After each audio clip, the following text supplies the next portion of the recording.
Miettucelli, unelmaelämä Piemontessa. Tässä jaksossa Sari valmistaa Arton suosikkipasta-annoksen genovalaisen tokkokastikkeen. Samalla kukkulallemme saapuu odotettu vesisade ja ukkonen. Jakson aikana nautimme myös herkullisesta ruuasta ja tunnelmallisista musiikkiesityksistä Pontin kyläjuhlilla. Unelmaelämä Piemontessa.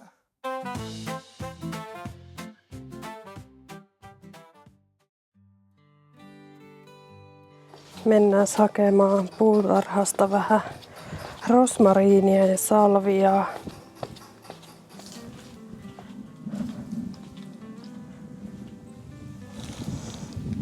Tää salvia on nyt levahtanut tänne kulkutiellekin, niin otetaan tästä reunasta. Tuommoinen riittää. Ja samoin rosmariini on vähän täällä. Tulee jo liian pitkälle, niin otetaan siitäkin. Tuoksu on tosi hyvä näissä kyllä. Tässä me eilen illalla pestiin tää tästä. Löydettiin nää kirpparilta. Nää sopisi tonne meidän yläkerran makkariin, että yltää tarvittaessa sinne kaapin päällekin. Mutta näistä lähtee semmoista niinku likaa, mutta ilmeisesti tää pesu nyt sit kuitenkin auttoi. Koska nyt näyttää, että ei enää lähtisi. No niin, sehän vaikuttaa hyvälle. Eli nyt on genovalainen tokko tai tokku. Ollaan muutaman kerran syöty ravintolassa. Heti jos menee täältä meiltä vähäkään tonne rannikon suuntaan, ei tarvii ajaa paljoakaan, niin ravintoloissa alkaa olla tokkokastiketta ja se on ollut niin hyvää, niin mä ajattelin, että nyt pitää kokeilla, että osaako sellaista tehdä myös itse.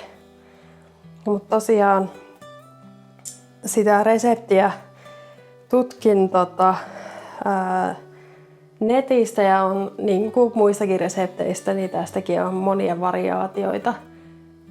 Genovalaiseen ei taida tulla, alkuperäiseen, niin ei taida tulla niin kuin rosmariinia ja salviaa, mutta sitten osassa resepteissä, variaatioissa oli niitä mukana. Ja kun meillä tuolla pihalla sitä paljon kasvaa, niin ajattelin, että laitan niitäkin sinne. Näitä ei tarvitse pilkkoa mitenkään, eli nämä menee ihan tälleen kokonaisina sinne antamaan makua kastikkeelle ja sitten otetaan lopuksi pois. No sitten yleensä noissa resepteissä näyttäisi olevan kuivattuja sieniä. Mulla on tässä porciineja ja nämä pitää laittaa nyt likoamaan. Mulla on näitä tässä 30 grammaa. Sitten tarvitaan 1 valkosipulin kynsi, 1 sipuli. Tässä on ehkä niin kuin maltillisemmin näitä kasviksia verrattuna vaikka piemontelaiseen raguun. Pari porkkanaa ja 1 sellerivarsi. Mä oon törmännyt kahdenlaisiin ohjeisiin. Osassa ohjeista tehdään ihan samalla tavalla kuin raguussa, että pilkotaan nämä kasvikset vaan tosi pieniksi ja ruskistetaan ne. Mutta sitten on myös niin, että nämä niinku, pilkotaan pieniksi, kypsennetään, mutta sen jälkeen sitten vielä joko veitsellä tai morttelissa pilkotaan lisää. Mutta mä mietin, että varmaan myös niinku sauvasekotin ehkäpä semmosena pikkasen nopeampana keinona niin toimii myös. Ajattelin testata nyt niin. Sitten mulla on täällä lihapalat. Sekin vähän vaihtelee, että mitä lihoja suositellaan. Naudan lihaa tai vasikkaa, lapaa tai naudan paistia. Semmoista, mikä sopii hyvin pitkään hauduttamiseen. Ja mulla on täällä ja onkin kuuma jo toi pata. Lihaa ruskistetaan miedolla lämmöllä oliiviöljyssä valurautapata on hyvä tähän ja puolisen tuntia ensin tätä lihan ruskistelua. No niin, käännellään täällä tätä lihaa taas. Eli mulla on tosiaan tää kaasuliesi ihan pienimmällä ja annan pitkään olla aina tuolla samalla puolella. Genovassa tämän pastan kanssa tai pastakastikkeen kanssa on perinteisesti käytetty lihalla ja kurkkuyrtillä täytettyä raviolia. Mutta sitten täällä ehkä enemmän Piemonten suunnalla niin tätä tarjoillaan usein noiden leveiden pappardelle-pastojen kanssa esimerkiksi. Tuore pasta olisi tietysti parempaa.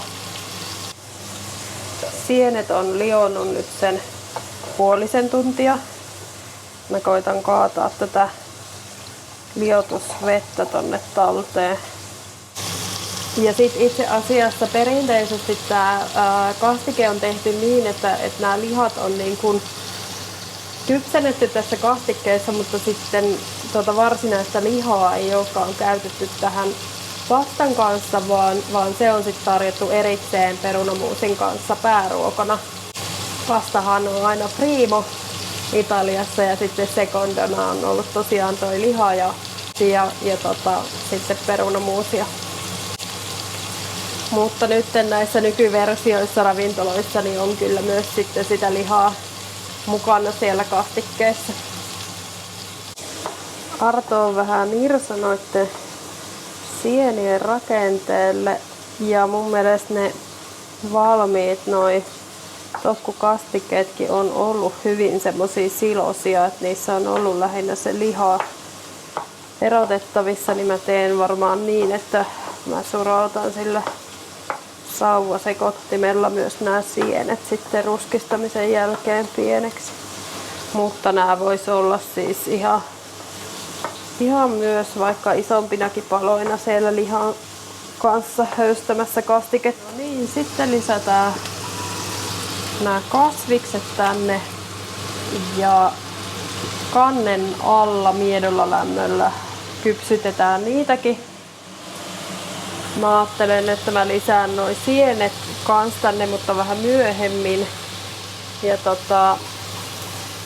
ehkä nyt 20 minsaa sitten ensin silloin tällöin käännellen näitä kasviksia ja sitten 10 minsaa vielä niiden sienien kanssa. Oliiviöljyä saa olla ihan reilusti, vaan loppuu just tämä pullo näköinen. Mut joo, tää on jännä ohje, kun tosiaan kannen alla käsketään noi vihannekset kypsennellä, mutta kokeillaan nyt sillä. Itse asiassa nämä vihannekset vähän niinku hautuu täällä, kun laittaa ton kannen päälle, niin se tulee sen verran nestettä, niin ne niinku haudutetaan kypsiksi, jonka jälkeen ne voi sitten soseuttaa. Noin, nyt sinne meni myös sienet sitten mukaan ja ne saa hautua kans hetken aikaa ennen kuin sitten hurautetaan kaikki soseeksi. Ei alkaa olla lämmin pannu. Pinjansiemeniä tulee vaan tommonen 25-30 grammaa. Jos tykkää pinjansiemenistä, niin näitä voisi varmaan laittaa enempikin, aika maltillinen määrä jotenkin ehkä. Tuossa on kuitenkin paljon lihaa, niin voisi olla enempikin, mutta mä en nyt raski käyttää, kun mulla on tarvin tortadella nonnaan sitten myös noita pinjansiemeniä, niin että jää sitten siihenkin. No niin, täältä tulee oikein hyvät tuoksut. No niin, otetaan sitten noin lihat täältä pois hetkeksi.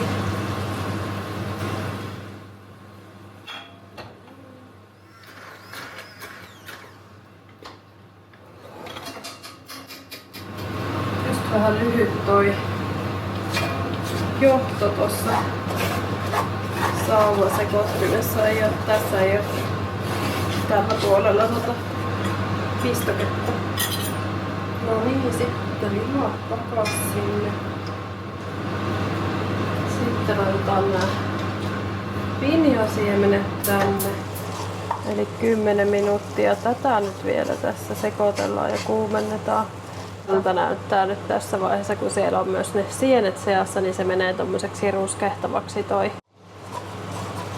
Mutta niin se kastike onkin ollut semmonen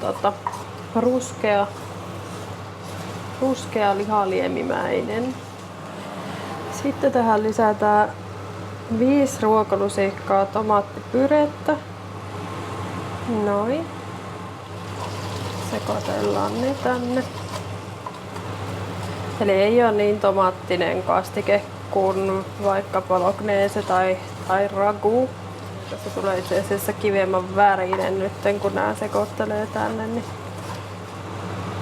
sitten laitetaan aika maltillisesti punaviiniä, semmonen puoli lasia. Sitten laitetaan se vähän isommalle, tuo viini saa kiehahtaa ja haihtua. Sitten voikin käyttää tätä sienten liotuslientä tähän haudutukseen. Tähän voisi käyttää lihalientä tai vettä, mutta tuo hyvää makua toi sienten liotusliemi, niin laitoin nyt sen ja katsotaan tarviiko avata ollenkaan lihaliemipurkkia. Sitten sinne laitetaan suolaa. Sitten ihan pari tämmöstä kokonaista neilikkaa.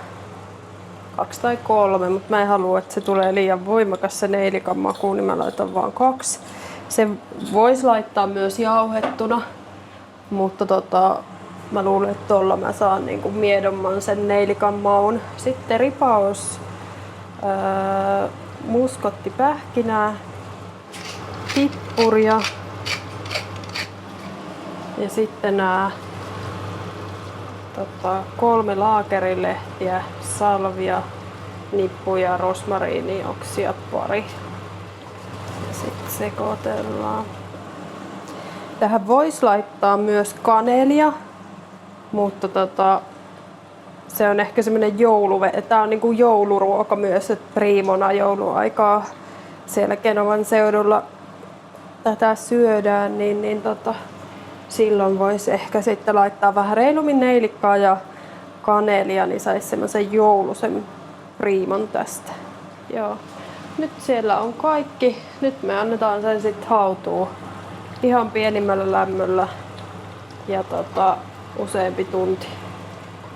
Niin kauan, että toi liha on semmonen, että se hajoaa melkeinpä itsestä. Ihan vähintään 3 tuntia vaatii haudutusta, mutta katsotaan 3 tunnin päästä, että mikä on tilanne ja hyvä välillä toki käydä kurkkaamassa, että miten toi neste riittää tuolla, että tarviiko sit vaikka vettä tai lihalientä lisätä sitten jossain kohtaa. Mä lisäsin nyt tänne litran tämmöstä come fatto in casa, eli niin kuin kotona tehtyä lihalientä. Näyttää nuo rosmariinit irronneen kokonaan noista varvuista, eli kannattaa sitten kyllä melkein silputa rosmariini tänne jo alun perinkin, koska nyt mulla on niinku isoina paloina ne täällä ympäriinsä, mutta eipä se haittaa. No niin, saatiin pitkästä aikaa sadetta tänne meidänkin tiennoille. Ei kannata tähkä lähteä, sinä kastut ihan kokonaan, jos sinä lähdet. Tähkäkin ymmärsi tulla tänne satteen suojaan. Uuno lähti tosta jonnekin muualle. No niin, toivotaan, että saadaan vähän edes vettä kasveille. On ollut todella kuivaa nyt pitkä aikaa. Vieruskylissä on tullut jonkun verran, mutta juuri tähän meidän nyppylälle ei ole tullut yhtään vettä. Aika nopeasti se tuli tähän päälle. Toki ennusteissa oli jo useamman päivän luvattu, että tässä pyöri tämmöisiä ukkosrintamia, mutta ei saapunut ihan tänne asti nyt. Nyt tuli tarpeeksi korkealta, että sai kavuttua tännekin mäen päälle.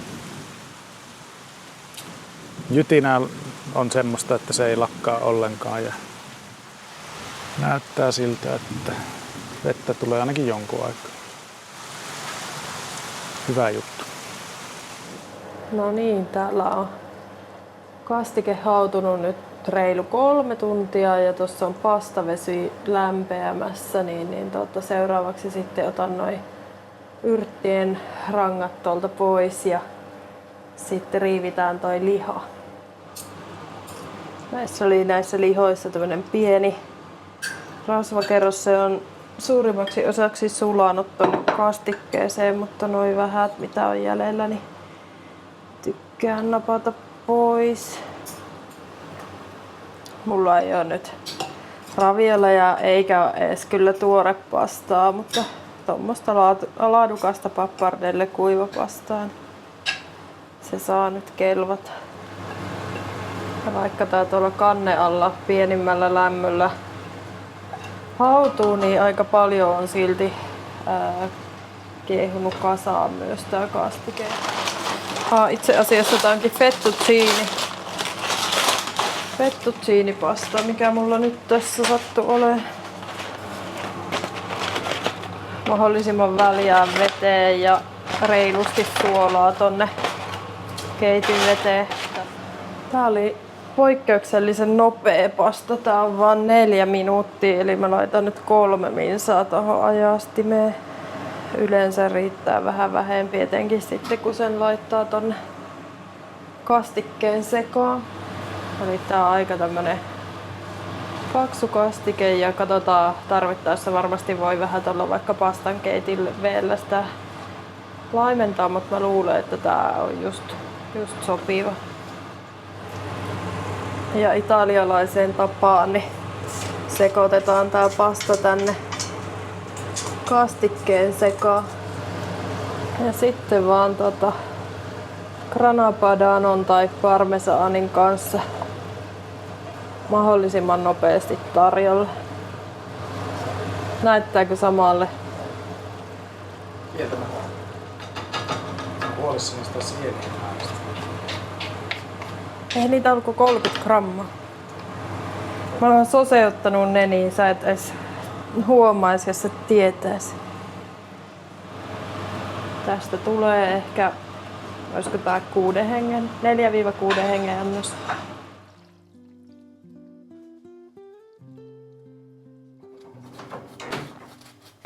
Saako sulle laittaa? Joo, laitetaan. Joo, tämmönen saje on hyvä nyt tämän pitkän kuivuuden jälkeen, koska tämähän ehtii niinku imeytyä. Niin, sitä mä pelkäsin, että se puottaa niinku suoraan. Kerralla hirviä määrä ja sitten ei tule enempää, niin se menee kaikki alas. Mutta nythän tää, kun tää tulee näin pitkään ajan kuluessa ja vähän kerrallaan. Niin on hyvä. No niin, näyttää herkulliselta. Kyllä sä teit tätä antaamuksella tätä meidän pastaa. No niin, onko hyvää, yhtä hyvää kuin ravintolassa? No on tässä erikoinen kyllä. Onko tosi vahva umaami tässä niinku. Tulee niistä sienistä. Laitatko sä punaviiniä? Joo. Mutta sitä ei tule paljon. Ei tule paljon. Joo. Puolinosia. Harmi joutuu nyt juomaan sitä sen. Niin, ai sitähän me oltais voitu nyt Niin, ottaa. mä en tiedä miksi mä ei otettu sitä. Se ei ole kyllä mikään laadukkain punaviini. Tässä on myös noita pinjasiemeniä, koska eikö ollutkin yhdessä ravintolassa. Taisi olla joo. Mutta Barbera kuitenkin toi viini. Joo, mutta se oli vaan joku ruoanlaittoa varten. Lihaa on enemmän kuin ravintolan annoksissa. Ehkä vähän joo. Varmaan tuosta lihamäärästä niin sais niinku 6-8. Niin saisi joo. Tää on niinku, jos on tarjolla tätä tokkoa, niin mä otan tän mieluummin kuin raguun tai poloniaisen. Koska sä oot tommonen sienten ja juustojen ystävä. Kyllä. Maistoin. Ankot on mielissään, kun tulee vettä. Tänään olisi ollut ne Pontin kyläjuhlat 7:30. Mitenhän nuo lie?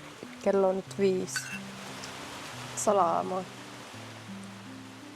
Onko siinä niinku Janne Hurmeen biisissä? Mitä se yksi naapuri siellä on ollut? Myrsky repii puita, Niin. taivas salamoi.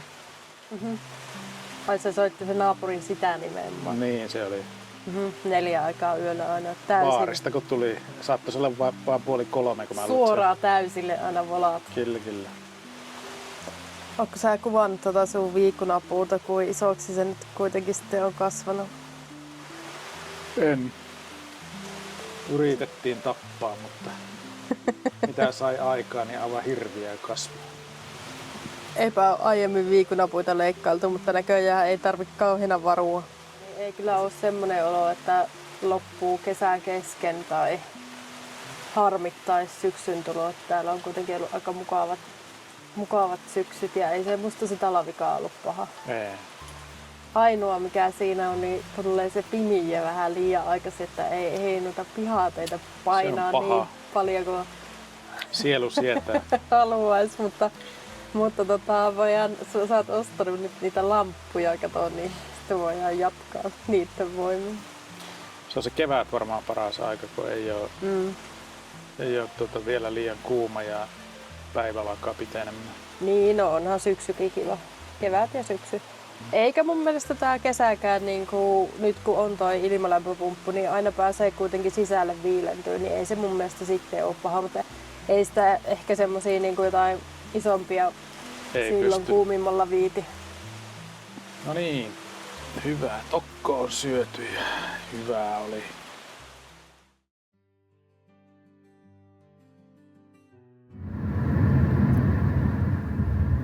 Tässä on 90 rajoitus, en ihan lujaa uskalla. Joo, ei. Ehkä 20 sopii.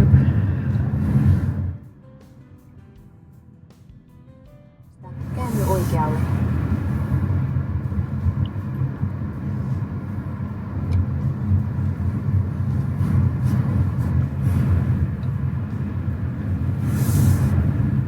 Aika pimieltä näyttää.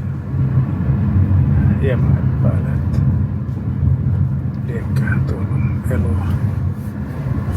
Onkohan se sitten, että se ei ole niinku täällä vaan, että se on niinku Pääsi on vasemmalla. siellä kylässä jossain. No se voisi olla loogista. Että tää on vaan niinku, niillä on joku koju siellä. Täällä on ihan Täällä on kettä. pimiä. Tää on siis meidän yksi suosikki lähikylän ravintola, tehty tämmöiseen vanhaan kirkkoon.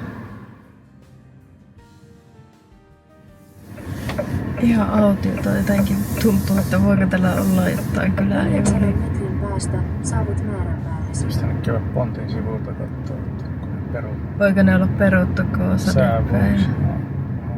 Jätäänkö tähän ja... Joo, sopii. En mä oikein usko, että täällä nyt ehkä on. Niin, tuolla näkyy tuo kirkko ja ravintola, missä käytiin katsoa.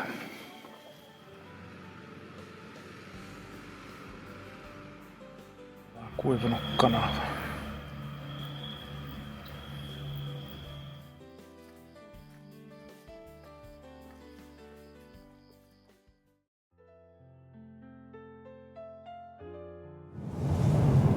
No niin, tänään uusi yritys mennä tonne meidän naapurikylään. Siellä pitäisi olla joku ruokatapahtuma ja DJ loppuillasta ja poniajeluakin oli. Oho, no niin, nyt kiinnostaa. Aiotko mennä? No minä olen pahasti allerginen noilla hevoseläimille. Voi olla, että en. On ollut aika kova ukkosmyräkkä ja satanutkin tässä vielä iltapäivällä. Katsotaan nyt sitten, että miten meidän käy. Kastutaanko? Niin, koitetaan saada auto lähelle, niin jos alkaa sataa, niin pääsee sinne sit sateensuojaan. Vielä pienemmälle tielle. Kyllä.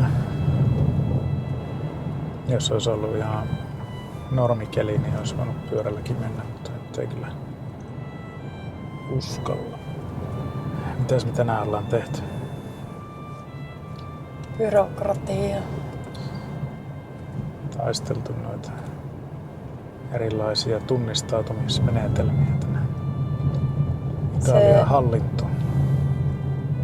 Se speed vielä meni ihan ok, mutta sähköposti ei ollut ihan helppo. Luovutettiin ja lähdettiin kyläjuhliin. Siinä on viiniä jonkun verran. Käännä. Ajetanko kyllä? Tuo näyttää olevan ihan pimiä tuo kirkko. Joo, äkkiseltä näyttäisi, että ei se niinku täällä oo, että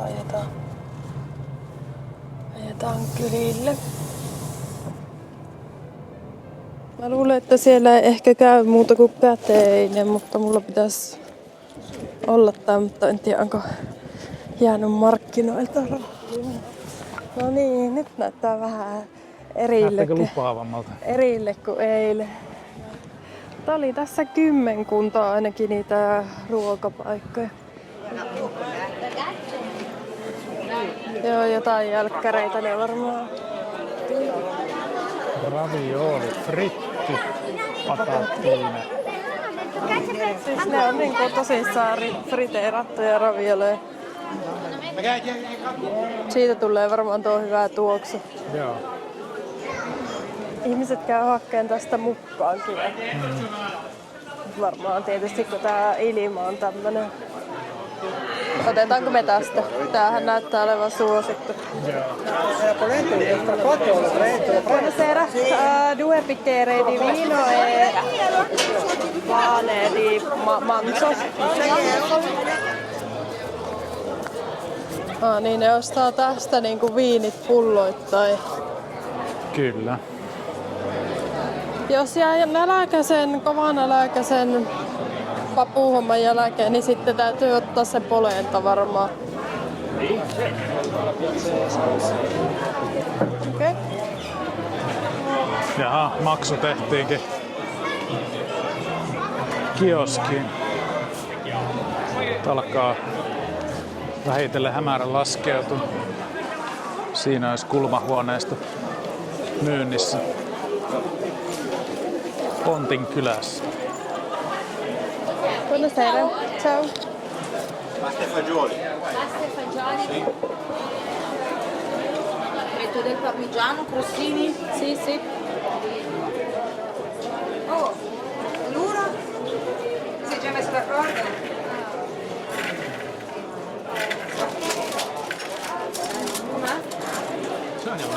A te. Ciao. Ciao. No niin, miltä näyttää? Ihan hyvälle näyttää. En tiedä missä ne pastat oli, mutta vissiin ne on siinä seassa. Seassa semmonen niinku vähän niinku keittopapuja ja pastaa, mutta niin mä arvasinkin, että se on. Joo. Hyvältä näyttää.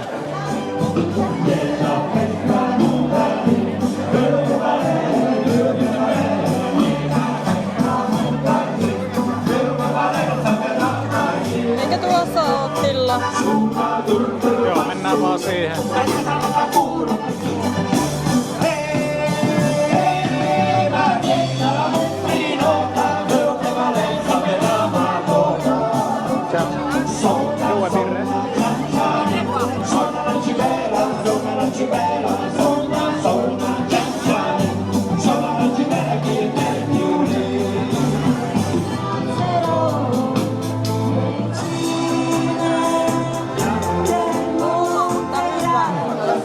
Jälkkäriksi haettiin jotakin tämmöistä friteerattua taikinaa, jonka välissä on nutellaa, vähän ehkä sokeria, ihan hyvä makuinen.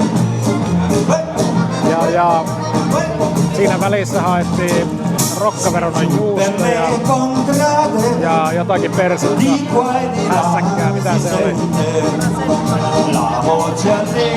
Rasetta.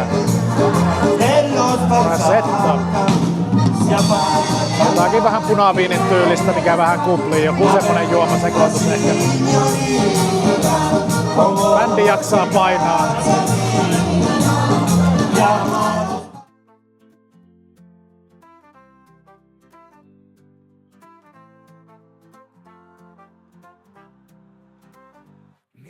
uccelli. Kiitos, että olit mukana. Tilaa kanava, jos haluat jatkaa matkaa meidän kanssa. Ja kerro kommenteissa, mikä oli sun suosikkikohta videosta. Kiitos. Unelmaelämää Piemontessa. Miet uccelli, unelmaelämää Piemontessa.